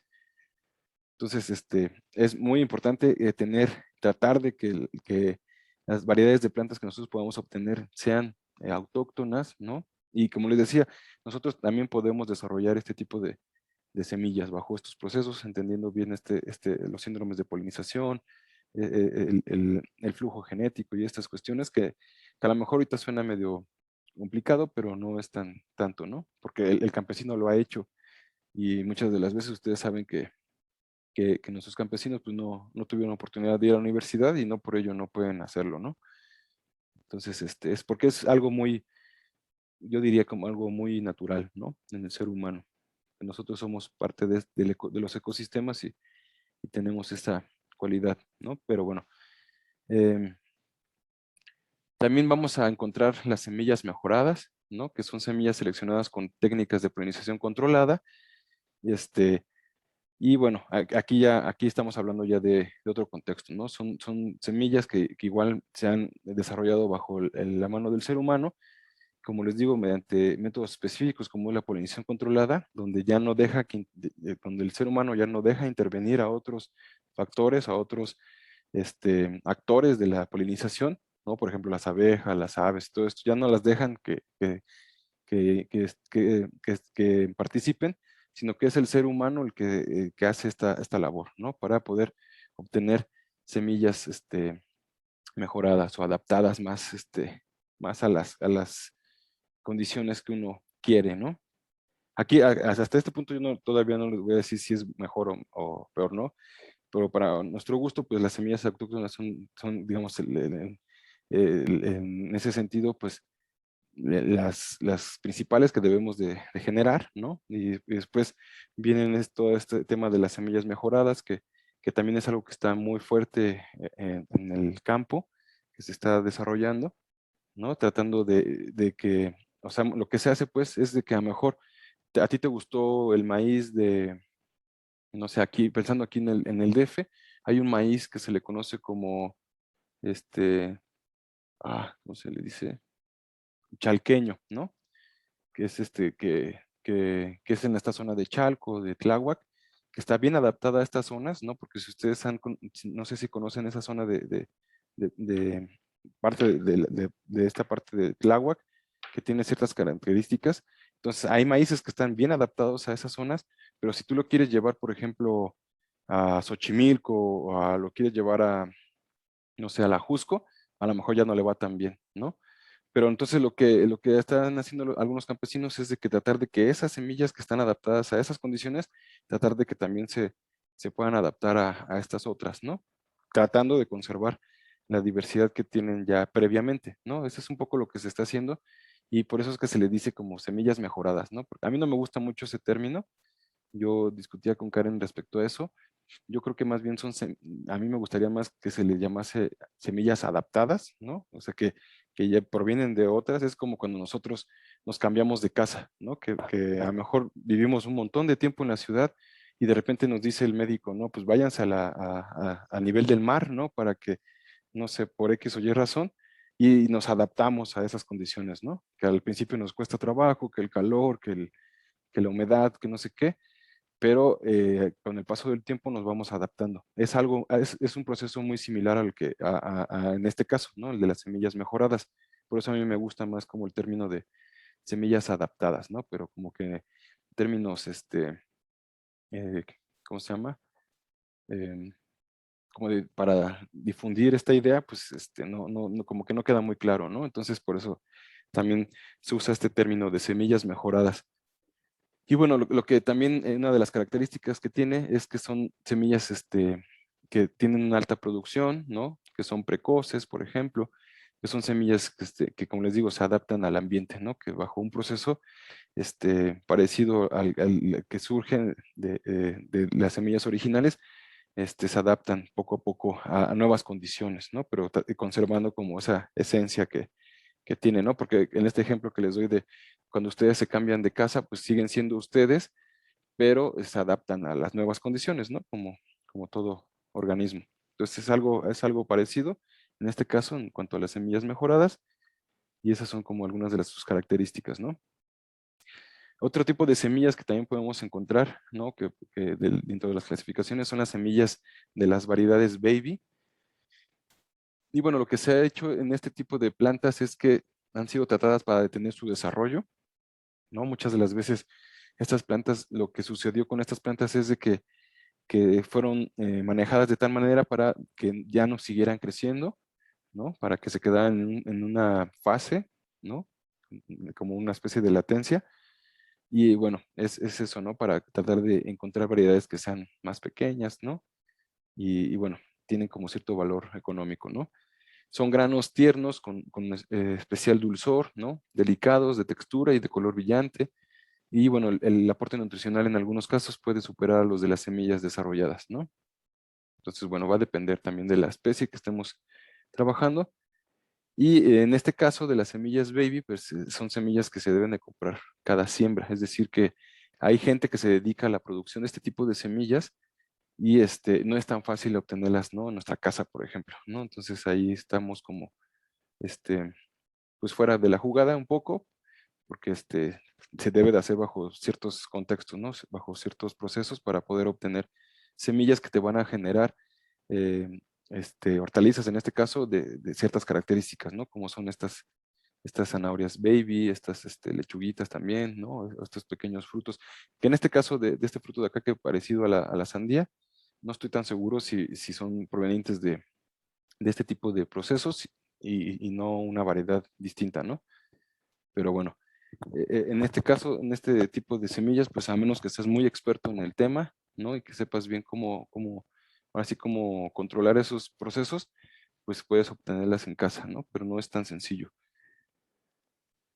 También, ay, uy, ya se salió. Ok. También tenemos las semillas híbridas, ¿no? Que es otro tipo de semillas que se obtienen. Y bueno, los híbridos, ustedes saben que son obtenidos del cruce de dos variedades puras, diferentes, ¿no? Generalmente. El ejemplo clásico, por ejemplo, es el- ¿cómo se llama? Las mulas, ¿no? Que es una cruza entre una yegua y un burro, creo, ¿no? Creo que esa es la cruza que se da, ¿no? Entonces, como les digo, este tipo de semillas híbridas son obtenidas a partir de dos variedades puras diferentes y bueno, son plantas uniformes que de crecimiento más rápido, ¿no? De raíces más fuertes, de tallos más robustos, frutos de alta calidad, ¿no? Pero en términos, aquí en este caso, en términos industriales, ¿no? Porque yo he conocido a gente que ha estado trabajando con semillas híbridas y en la experiencia que ellos tienen, son semillas que sí son, o sea, por ejemplo, en el caso del maíz, son plantas que son muy vigorosas, ¿no? Que te dan fruto, que te dan buenas mazorcas y así, pero que las características organolépticas y nutricionales no son las mismas que las semillas criollas, ¿no? Que a lo mejor es un maíz más pequeño, ¿no? Que no tiene tanta productividad, pero que tiene características nutricionales mucho mejores que las semillas híbridas, ¿no?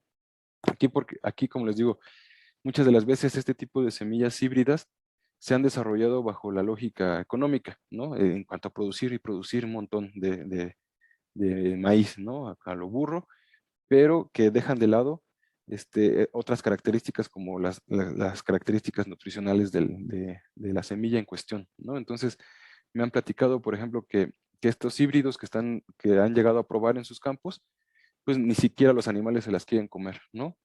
Son muy duras. Cuando tú quieres hacer nixtamal, por ejemplo, con este tipo de maíces, es muy difícil, ¿no? Porque están muy duros y es eso, ¿no? Porque digamos, obtener estos rasgos, ¿no? De crecimiento rápido, de raíces fuertes, tallos robustos, de mazorcas muy grandes y así, pues tiene un costo, ¿no? Y el costo es de que en términos nutricionales, pues disminuye su calidad, ¿no? Y eso es algo que sucede, ¿no? En este tipo ¿cómo se llama? De semillas. Y bueno, también además es muy importante tener en cuenta que este tipo de semillas híbridas, al ser obtenidas del cruce de dos variedades puras diferentes, pues es muy difícil obtenerlas en casa, ¿no? Porque tienes que tenerlas en un contexto casi de laboratorio para poder obtener semillas de este tipo, ¿no? Que son semillas híbridas F1 y no dejar que haya polinización cruzada, ¿no? O sea, que intervengan otros organismos en ese proceso. Y, y muchas de las veces cuando tú quieres, muchas veces los híbridos son semillas que son infértiles, ¿no? En el caso, por ejemplo, de las mulas, casi siempre se sabe que no pueden reproducirse, ¿no? Porque son híbridos, porque es un cruce de dos especies distintas. En el caso también de las plantas sucede eso, de que muchas veces estas semillas son infértiles, pero y además de que son infértiles, cuando llegasen a reproducirse, como vienen de dos variedades puras, en la generación 2, que es en F2, lo que sucede muchas de las veces es que se pierden estas características de la F1, ¿no? De la generación F1 del progenitor. Entonces ya no se conservan estas características de rápido crecimiento, de raíces y tallos más recientes, más vigorosas, ¿no? Entonces eso también hace que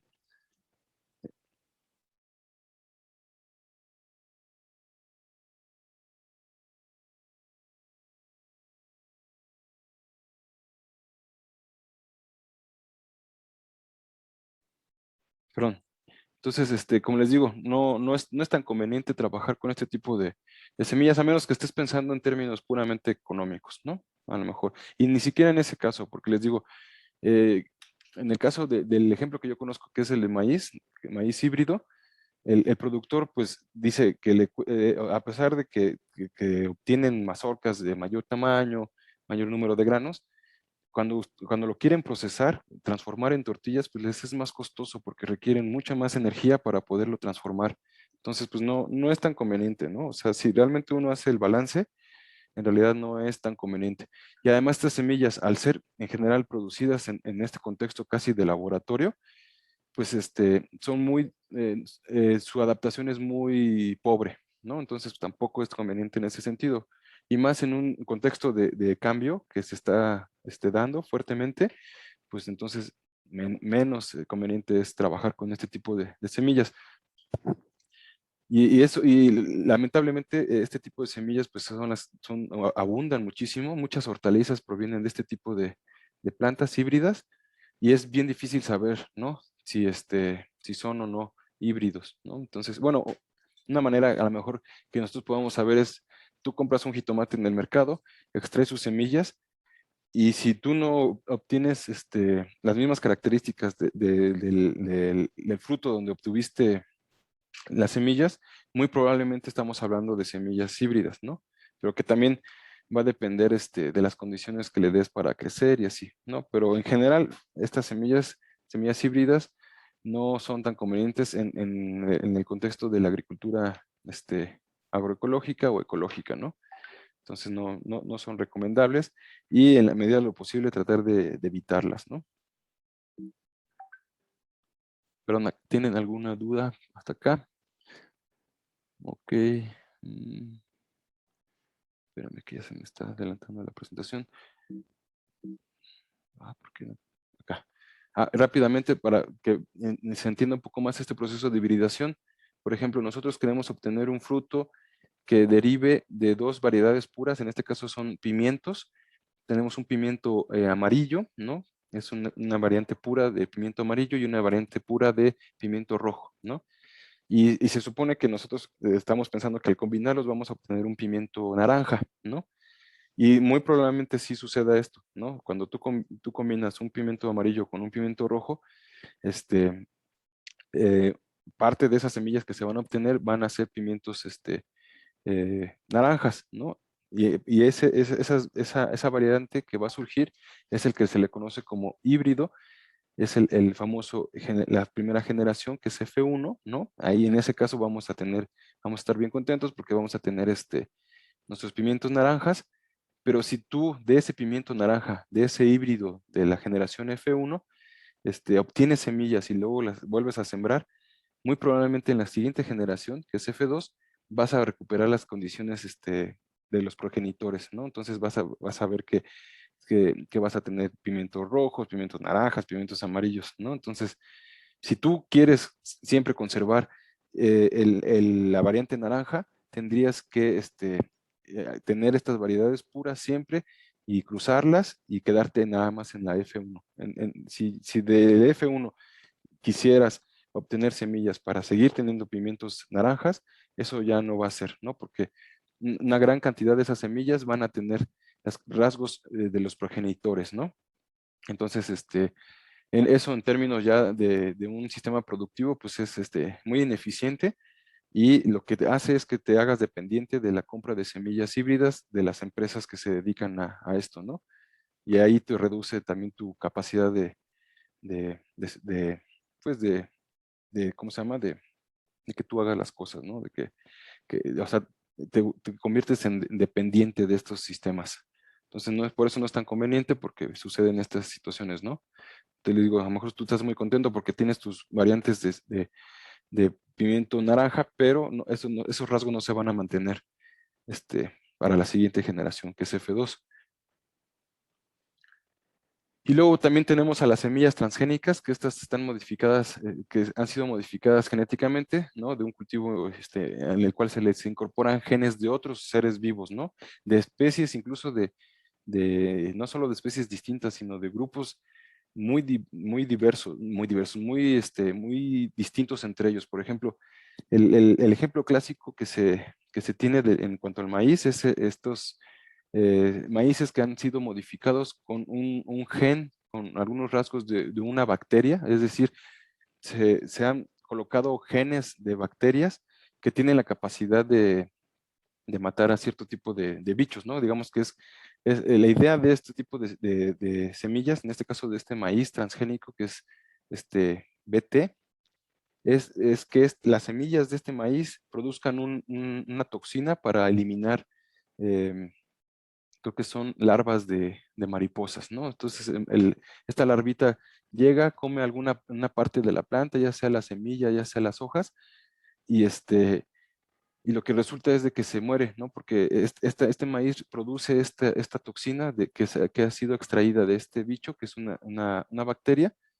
al cual se le colocó bajo un método de transgénesis, se colocó en algunas semillas en algunas células del maíz. Y bueno, el asunto es que este maíz nuevo que se produce a través de la transgénesis va a producir esta toxina y la planta en cuestión va a producir su propio insecticida, por así decirlo, ¿no? Pero pues, es algo bastante, ¿cómo decirlo? Es bastante burdo, ¿no? Para mi gusto. O sea, es un proceso que no existe en la naturaleza como tal, la transgénesis como tal, como este proceso que se lleva a cabo en laboratorios, ¿no? Porque se requiere de cierta maquinaria para poder tú introducir genes de un bicho a otro. Se requiere de técnicas muy especiales, muy particulares, que obviamente casi ningún campesino ni nosotros tenemos esa tecnología, y aunque la tuviéramos no es tan eficiente, ¿no? Porque se ha visto que como todos los organismos, pues adquieren resistencia a este tipo de toxinas, y en algún momento pues el bicho se convierte es resistente y pues no le sirve de nada, ¿no? Y lo malo es de que estos maíces que tienen estos genes, pues en realidad todavía no se conocen los efectos negativos que pudiesen tener en el ser humano, que ya hay investigaciones al respecto de, de estos organismos transgénicos, que se ha visto realmente que sí tiene efectos negativos en la salud humana, ¿no? Entonces, bueno, este tipo de organismos transgénicos lamentablemente abundan en el mundo.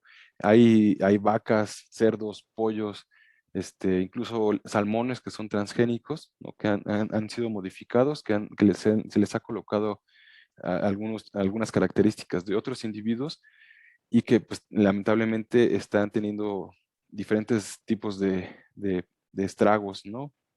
Tanto a nivel ambiental como a nivel de la salud humana, ¿no?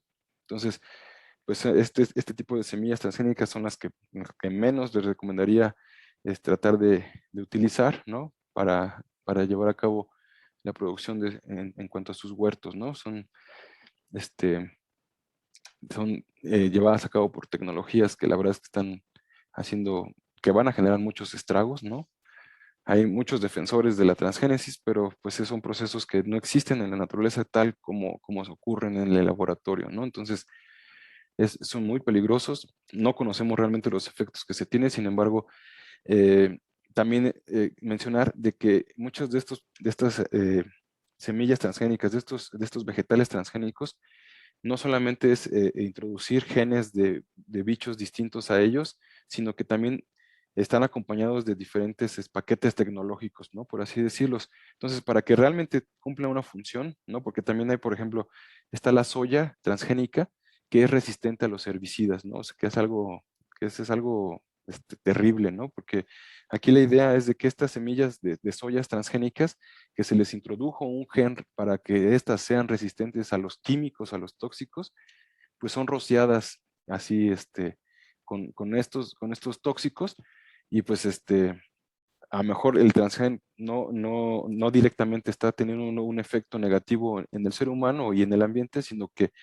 el uso de este tipo de productos, pues es el que está generando mayor problema, ¿no? Porque según evitar que, en este caso de la soya, sea afectada por los herbicidas, se les puso un gen que les hizo resistentes, pero pues, son bañadas en tóxicos, ¿no? Entonces, pues, mucho gusto que sean resistentes a los herbicidas, pero están llenas de veneno, ¿no? Entonces, lamentablemente, la inmensa mayoría de la soya que abundan en los mercados es producida de esta forma, y lo que se ha visto es que ha tenido efectos muy negativos tanto en la salud humana como en la salud ambiental, ¿no? Lamentablemente, las empresas como Monsanto, que les ponía acá como Bayer, son los principales impulsores de este tipo de semillas, pues están liberando, ¿no? De manera así deliberada este tipo de organismos. Y se sabe, por ejemplo, que del 2010 al 2013, en el caso de nuestro país, más de 80 toneladas de organismos genéticamente modificados han sido liberados supuestamente por accidentes, accidentalmente al ambiente, ¿no?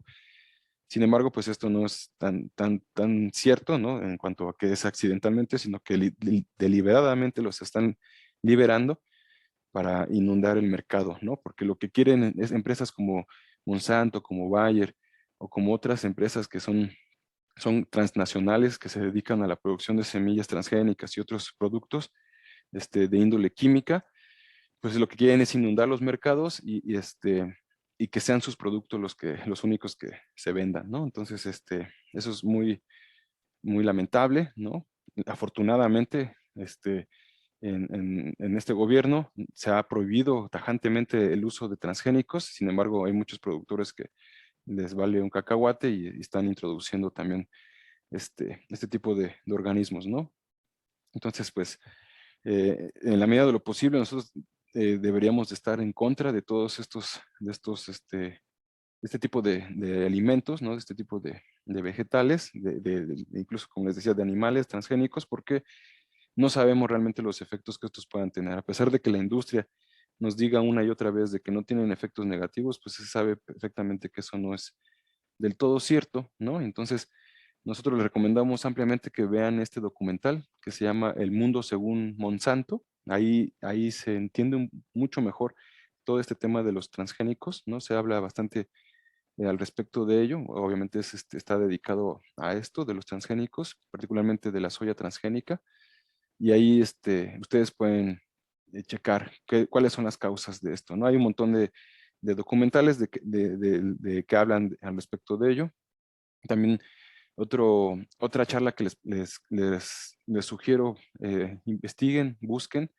En YouTube hay un video que está elaborado por Miguel Altieri, que es un agroecólogo muy importante, latinoamericano, creo que es chileno, que habla sobre los mitos de la biotecnología, ¿no? Porque muchos de esta onda de los transgénicos surge con la idea de que íbamos a tener mayores producciones, de que íbamos a alimentar al mundo, de que según íbamos a introducir genes que producían vitaminas y un montón de mentiras.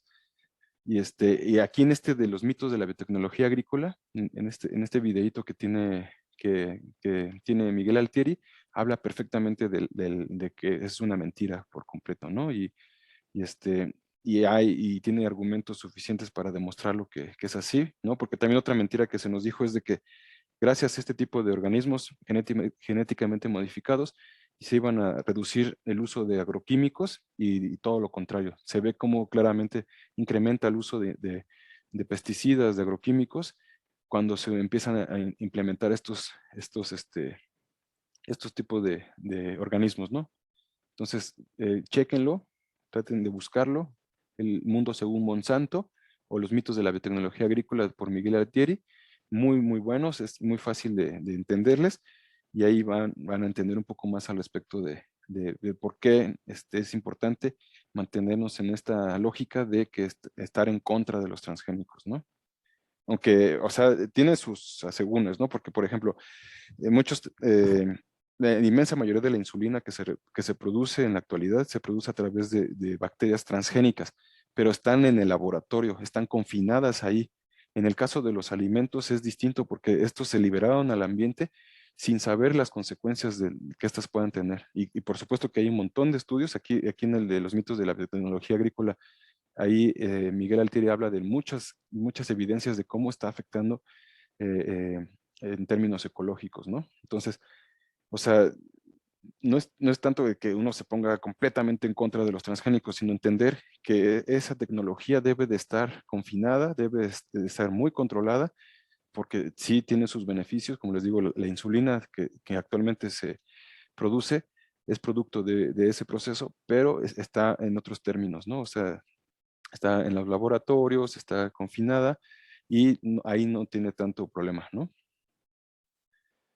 Entonces hay varios estudios que demuestran como les decía, que no directamente los transgénicos tienen efectos negativos, sino que indirectamente al utilizar estos herbicidas, este glifosato, ¿no? Que es uno de los principales herbicidas que se utilizan en el campo, pues hay múltiples estudios que se han hecho que demuestran que están favoreciendo varios tipos de cáncer, de trastornos reproductivos, de malformaciones.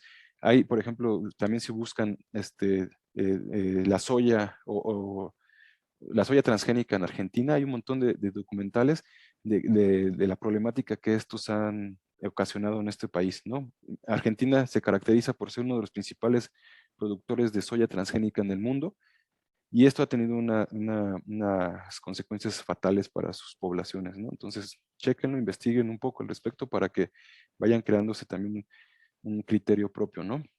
Nosotros en particular estamos en contra de este tipo de transgénicos y pero bueno, tenemos ahí algunos argumentos detrás que sustentan nuestra postura, pero es importante que ustedes creen su propio criterio, ¿no? Y bueno, ya pasando un poco a otro tema y ya para terminar, las razones para guardar y cuidar semillas, como les decía, es un tesoro invaluable, ¿no? En un primer punto. Y bueno, las semillas en general son el patrimonio colectivo de los pueblos, ¿no? Como les decía, es toda la información, todo el trabajo de los campesinos y toda esa información que está detrás de las semillas está conservada en ellas y por eso es que es muy importante tener eso en cuenta, principalmente en las semillas autóctonas, ¿no? Criollas.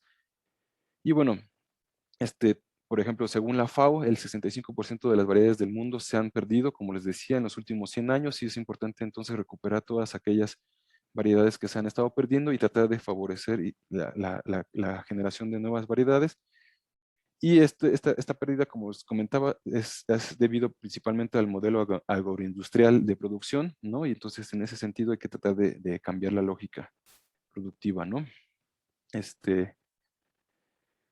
También otra de las razones por las cuales hay que conservar las semillas, principalmente las semillas autóctonas y criollas, es que estas nos van a ayudar a ahorrar dinero, ¿no? Porque no están sujetas a tener que utilizar estos paquetes tecnológicos, ¿no? Como les decía, ¿no? Utilizar herbicidas, químicos y un montón de porquerías. Y bueno, eso nos ayuda a ahorrar dinero, como les platicaba también en el caso de mis lechuguitas, ¿no? Que llevo varios años sin tener que comprar lechugas a ninguna casa semillera, y eso de alguna manera pues es un ahorro, ¿no? Económico. También el hecho de conservar estas semillas va a ayudar a favorecer la seguridad y la autosuficiencia, ¿no? Tiene que ver con la autonomía alimentaria. Y bueno, también las semillas híbridas, tratar de evitarlas. También otras razones son que las plantas fuertes y resistentes que se seleccionan cada año tienen estas adaptaciones y esta información de cada ciclo, ¿no? Ahí están conservadas.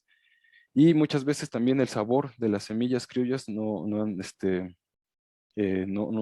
varían tanto, ¿no? Porque como les decía, en el caso de las semillas híbridas, muchas veces el sabor, estas características organolépticas y nutricionales, pues cambian, ¿no?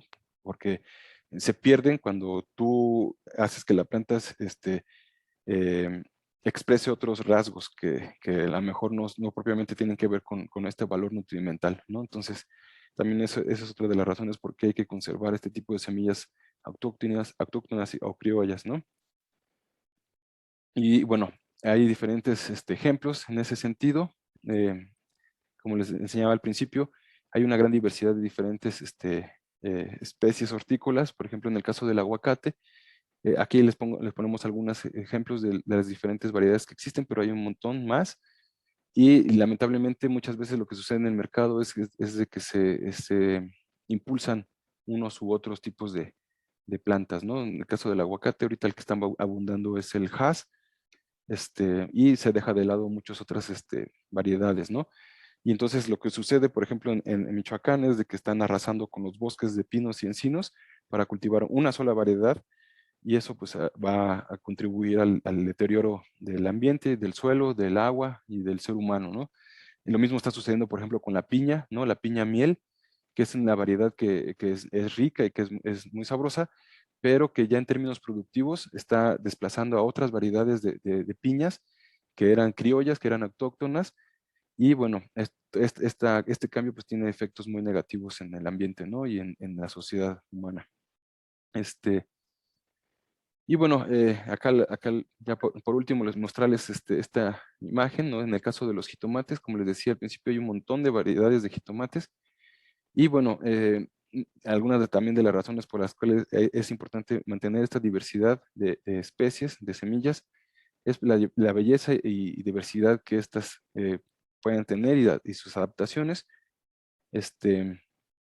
Y bueno, también ayuda a la protección contra la privatización, ¿no? Porque en varios países, por ejemplo en Estados Unidos, está prohibidísimo que el campesino pueda guardar sus semillas para la siguiente cosecha, ¿no? Eso está prohibidísimo.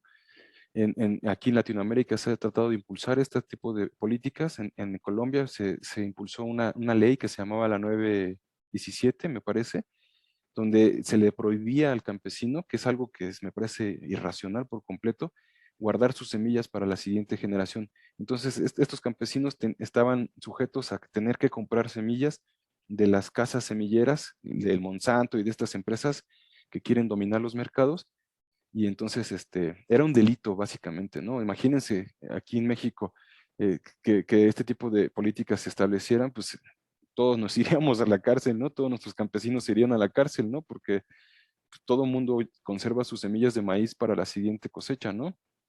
Lo cual es el proceso natural y el que tenemos que fomentar, ¿no? Entonces no hay que dejar que las empresas y estas políticas se establezcan porque son muy peligrosas. Recuerdo que cuando se estableció esta política en Colombia, de la 917, vi un documental donde tiraron toneladas de arroz.